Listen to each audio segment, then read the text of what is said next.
श्रीनगरपासून पुढे आल्यानंतर 5 ते 10 किलोमीटर इथं मा धारेदेवीचं मंदिर आहे. इथे समोरून तुम्हाला दाखवतो मी.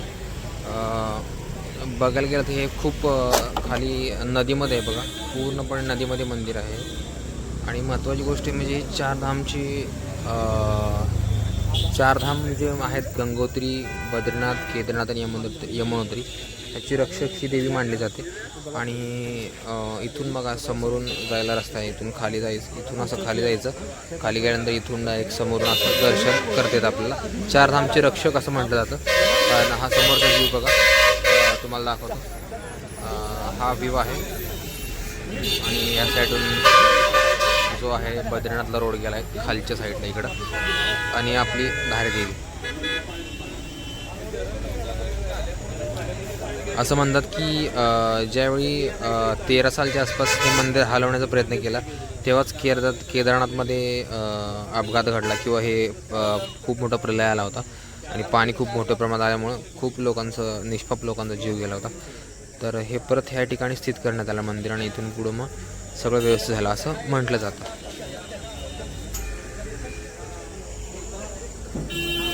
तर मित्रांनो, आपण आता आलोय. क्या गाव का नाम क्या? रूडधार गाव बशी आलोय. रूडधार फाटा बशी आलोय. हे आमचे मित्र आहेत. आपका नाम क्या है सर? द्वारकेबाड़ा सकलानी पंडित जी. आपका नाम क्या है? धर्मवीर सिंह और आपका? विजयराम मेठानी. ओके. तो हां, आम्ही तर या ठिकाणी आलोय. आणि यांची हॉटेल आहे बघा गोपालजी. इथं या ठिकाणी मी हॉटेल घेतलं आहे. आणि 3,000 काहीतरी रूमचं रेंट आहे. 4 रूमचं रेंट 3,000 आहे. आणि इथून हा सरळ रस्ता गेला आहे केदारनाथला. यहाँ से केदारनाथ कितना दूर है? और यहाँ 15 किलोमीटर. यहाँ से इथून 15 किलोमीटर केदारनाथ दूर आहे. आणि बाय रोडनं आमची गाडी समोर लावली आहे. गाडीनं गेलं तर 15 किलोमीटर आहे वरती. तिथून गेल्यानंतर गौरीकुंड, तिथून वरती मग ट्रेकिंग चालू होतं. तर अशा प्रकारे हे हॉटेल आहे. सीतापूर शांतीप्रयाग या ठिकाणी असं थांबलो आहे. आता बघू, उद्या सकाळी मॉर्निंगला 3 वाजता उठून साधारण आंघोळ वगैरे करून 4-5च्या आसपास आपण गौरीकुंडला जाणार आहे. यहाँ के बॉस है. आणि इथले बॉस आहेत, म्हणजे हॉटेलचे मालक आहेत. या हॉटेलचे मालक आहेत इथले.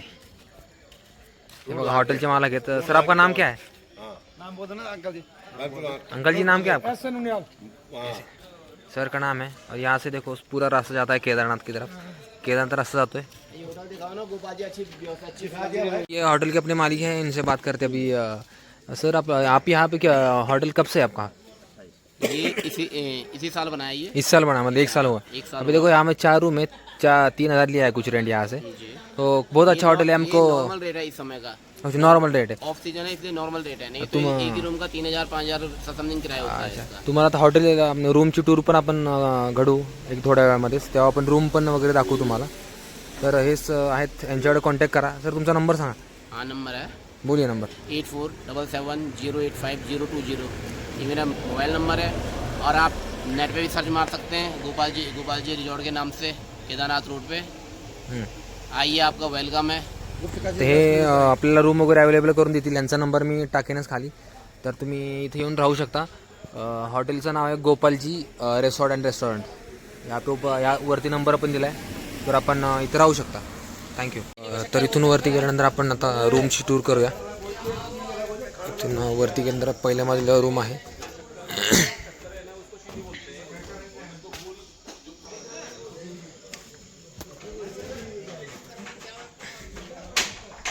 हे बघा, अशा प्रकारे आपली रूम आहे.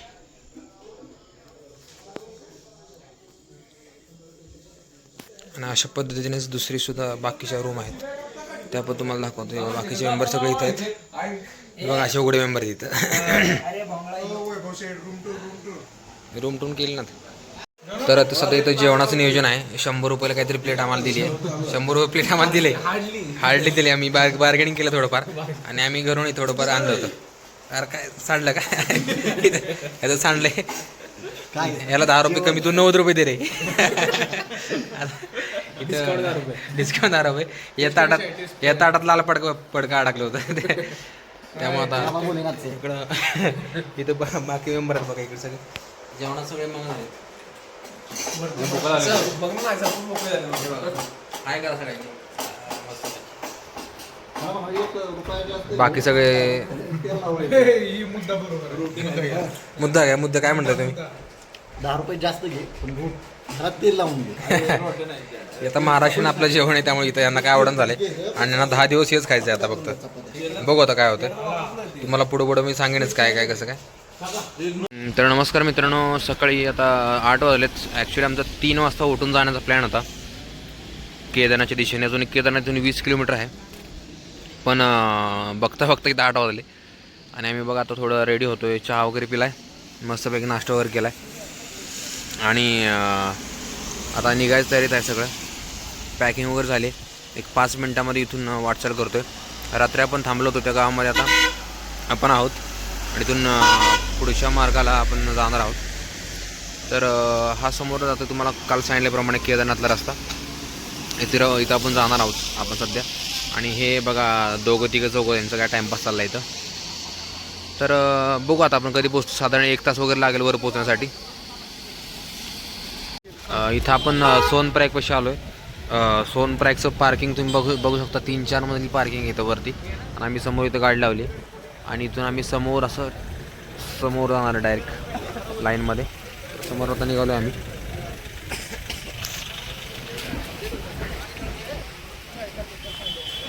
डायरेक्ट समोर इथून समोरून सगळ्या गाड्या आहेत पार्किंगसाठी. इथून कुठलीही गाडी जात नाही पुढं. इथून गव्हर्नमेंटची शटल सेवा आहे ती समोर जाते आणि ती 50 रुपये पर पर्सन एवढं घेते गौरीकुंडला जाण्यासाठी. तर असं काही ते आहे. इथून चढायला सुरुवात करतो आहे. इथून पुढं गौरीकुंडपाशी एक चेकपोस्ट आहे. चेकपोस्ट करून तिथून पुढं आम्ही चढायला आपलं केदारनाथच्या ट्रॅकला सुरुवात करणार आहोत. तर असा तो मार्ग आहे सगळा. लोक काही जण येत आहेत, कोण थांबतात इथं आणि कोण पाठीमागे जातात, कोण पुढे चढतात. तशी गर्दी आता कमी आहे सध्या, म्हणावं तशी नाही आहे, पण ठीकठाक आहे.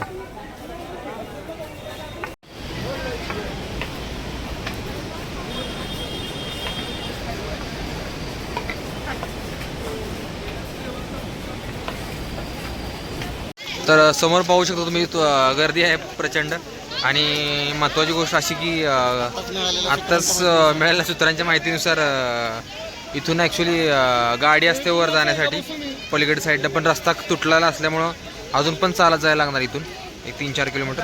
त्यामुळं बघा गौरीकुंडपर्यंत चालत जायचं आहे. गौरीकुंडपर्यंत सोनप्रयागपासून गौरीकुंडपर्यंत 50 रुपयाची टॅक्सी असते, पण ती आता बंद आहे सेवा आज पावसामुळं. पण बघा इथून पण ट्रेकिंग करतो आहे, बघू तुम्हाला.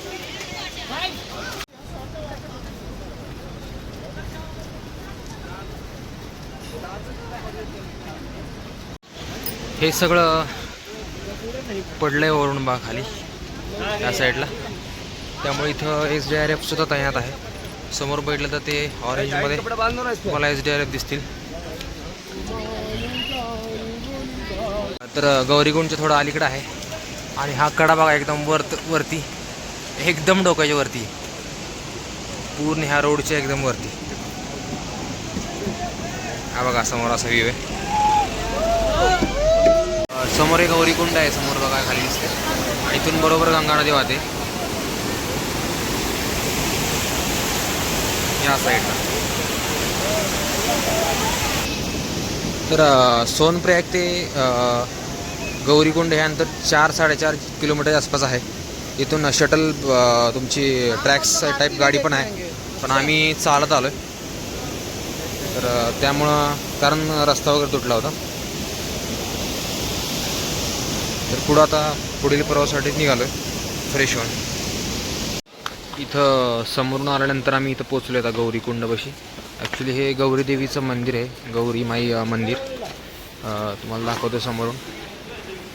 हे आहे गौरी माईचं मंदिर समोरून इकडे या साईडला. हे आहे गौरी माईचं मंदिर आणि समोर खालच्या साईडला इकडे समोर गौरीकुंड आहे. हे उमापती महादेवाचं मंदिर आहे आणि ते सगळे आम्ही बसलोत. चालत आल्यानंतर समोर असा इथं गौरीकुंड आहे. जास्त काय दाखवू शकत नाही मी लेडीज असल्यामुळं. इथं खाली समोर असा गौरीकुंड, इथे आंघोळ करतात लोक आणि इथून मग पाठीमागून परत चालायला सुरू करतात फ्रेश वगैरे होऊन. आणि राईट साईड दिसेल मला ही गंगा नदी वाहते. साधारण 7-8 किलोमीटर वरती आलो आहे आणि व्हॅलीचा एकदम मस्त नजारा आहे. एकदम भारी, म्हणजे एकदम मस्त. काही विषयच नाही. पण प्रॉब्लेम असा आहे घोडे खूप त्रास देतात. घोड्यांचा एवढा मोठा त्रास आहे काय सांगू, सगळे अंगावे लागेल घोडे. हे बघा आहे का काय. इथून थोडं वरती चाललो आहे आता हळूहळू. अजून 18-19 किलोमीटर आहे. स्टेट येऊन इथं वरती आल्यानंतर जंगल जेट्टी पैसे आलो आहे सध्या आपण. बघा असा व्ह्यू आहे. एक 9-10 किलोमीटर आल्यानंतर जंगल जेट्टी लागतो.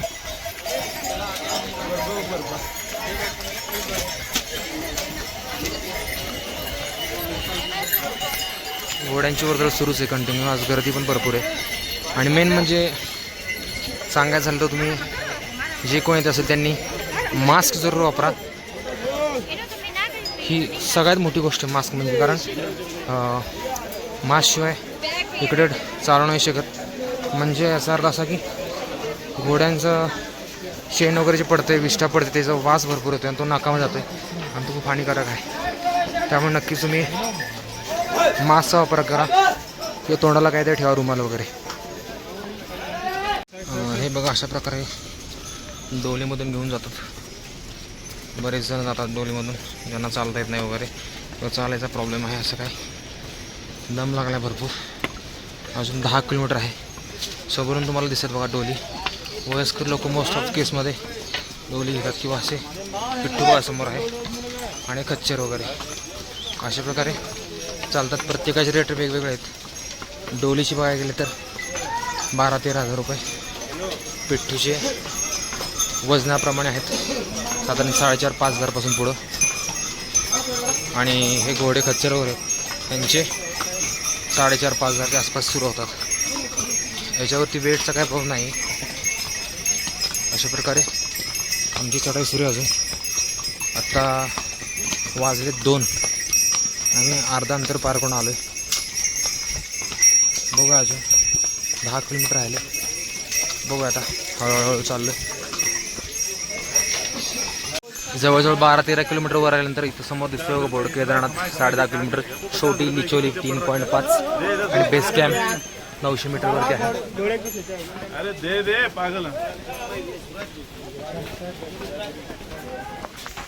सध्या पावसाचं वातावरण पण झालं आहे. मग अशी ऊन होतं व्यवस्थित, अगदी गरम पण होतं. पण बघा वरती पावसाचं वातावरण झालं आहे आणि इथलं वेदर कधी पण चेंज होऊ शकतं. कारण हा हाय अल्टिट्यूड झोन असल्यामुळे वेदरचं काय सांगू शकत नाही. गर्दी बघा आज भरपूर गर्दी असं वाटतंय. टायमिंग झालं आहे 3च्या आसपास आणि पाऊस पडायला सुरुवात झाला आहे. आणि केदार घाटी बघा कशी मस्त दिसते. एकदम धुक्याची चादर पसरली आहे समोर अशी. मला दाखवतो. हे पहा एकदम धुक्याची चादर पसरली आहे पूर्णपणे. समोर काही दिसत नाही. पूर्ण धुकं इकडं समोर. आणि इकडून लोक आता जस्ट अंगामध्ये रेनकोट घालून बाबा केदारचं दर्शन करतात.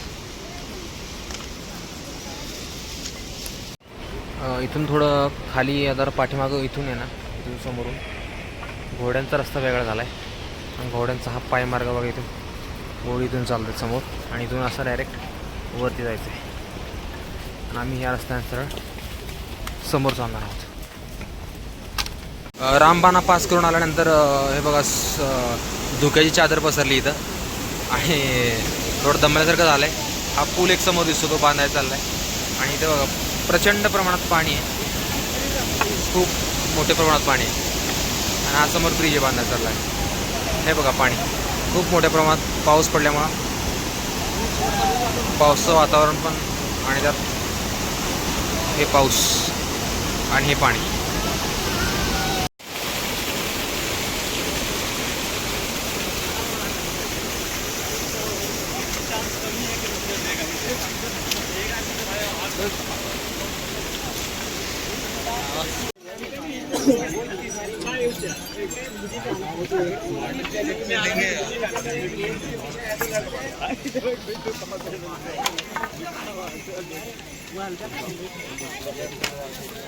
तर आत्ता वाजले आहेत 6 आणि अजून इथून 5 किलोमीटर जायचे. आणि ही केदार घाटी केदार व्हॅली बघा कशी मस्त धुक्याने एकदम भारी झाली. जरा थांबलं विश्रांती घेतो 1-5 मिनटं. पाय खूप दुखत आहेत. त्रास होतोय भरपूर पण जायचं आहेच आपल्याला. इथून वरती आहे बघा रस्ता अजून भरपूर 5-1 किलोमीटर वरती आहे अजून. आणि या साईडला समोर असं बघायला गेलं तुम्हाला व्हॅली आहे. इथं समोर तुम्हाला कॅम्प दिसतो, सॉरी हेलिपॅड दिसते. आणि समोर हे त्या दिवशी पाठीमागं 1 महिन्या पाठीमागं इथे एक क्रॅश झाला होता हेलिकॉप्टर, ते समोर बघा ते दिसते तुम्हाला. आणि इथून समोर असा परत वरती जाण्यासाठी रस्ता आहे. एक अर्धा किलोमीटर अलीकडं हा जो हेलिपॅड आहे. आणि इथून वरती आपल्याला डायरेक्ट केदारबाबांचं दर्शन होणार आहे. केदार धाम आहे 200 मीटरवर जवळजवळ. इथं आम्ही प्रसाद वगैरे घेतो यांच्याकडं.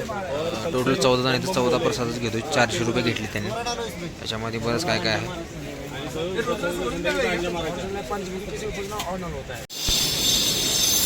तर नमस्कार मित्रांनो, आम्ही सध्या चाललो आहे दर्शनाला. आणि लाईन काही नाही, गर्दी थोडी कमी, त्यामुळे 1 तास दर्शन होईल असं वाटते. तुम्हाला दाखवतो. हे बघा आम्ही सगळेजण चाललो आहे दर्शनाला, लाईनमध्ये चाललो आहे. गर्दी कमी आहे तेव्हा 2 दर्शन होईल असं वाटते. आणि महत्त्वाची गोष्ट म्हणजे 12-12:30 ते 2 आपलं केदारनाथचं मंदिर हे बंद असतं, त्यानंतर चालू होतं. आपण लाईनमध्ये थांबतो आता, वाजलेत 12. ॲटलिस्ट 2 वाजता लाईन जेव्हा खुलेल त्यावेळी लगेच दर्शन होईल. त्या हेतून आम्ही चाललो समोर. आता समोर बघता तुम्ही लाईन सुरू झाली आता, कारण समोर बघा लाईन सुरू झाली.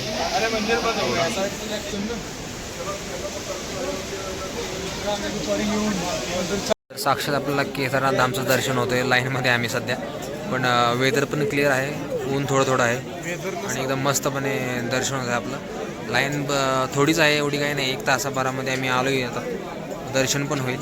आणि गर्भगृहामध्ये दर्शन हे करावं गेलं तर लाईन कमी असल्यामुळं समोर तुम्ही बघू शकता केदारनाथ आणि केदारनाथ व्हॅलीचा हा व्ह्यू समोर. आणि ही गर्दी आहे, एवढी नाही खास काय, थोडीफार आहे. मंदिराच्या एकदम समोर दर्शन घ्यायला चाललो आहे. आतमध्ये मला वाटतं कॅमेरा अलाउड नाही आहे किंवा तसं करू पण नाही, त्यामुळं आम्ही बाहेरून दाखवतो आहे. सोबत आम्ही हे बेलपत्र, तूप आणि मध आहे. आणि यामध्ये सगळं भायचं वगैरे आणि घरण्याचा प्रसाद वगैरे आहे, तो घेतलेला आहे. तर मित्रांनो, केदारनाथ दर्शन झाल्यानंतर एक पाठीमागा बघा भीमशिला आहे. ती भीमशिलाचं दर्शन घेतलं सध्या. ॲक्च्युली भीमशिला ही इथून पाठीमागून वाहत आली होती. ज्यावेळी तो उपद्रव झाला होता 2013 साली, त्यावेळी भीमशिला इथं आली होती. आणि ते समोर पाहिलं तिथं ही पण शिला आली ती खाली, तर ठोकून त्याला मूर्ती बनवायला चालली समोर. मला काम दिसत असेल इथं समोर असं. मित्रांनो, भैरवनाथ मंदिराकडून खाली येतोय आणि ह्या भैरव व्हॅलीचा व्ह्यू दिसतो मला. आणि समोर आपले भोले भक्त आहेत, समोर दिसतात बघा तुम्हाला. हे बघा भोलेला घेऊन चालत वरती भैरवनाथ दर्शनाला. हा व्हॅली व्ह्यू तुम्ही बघू शकता, हे बघा. आणि इकडं समोर प्रथमेश मोहिते पाटील, तुम्ही इकडं बघा.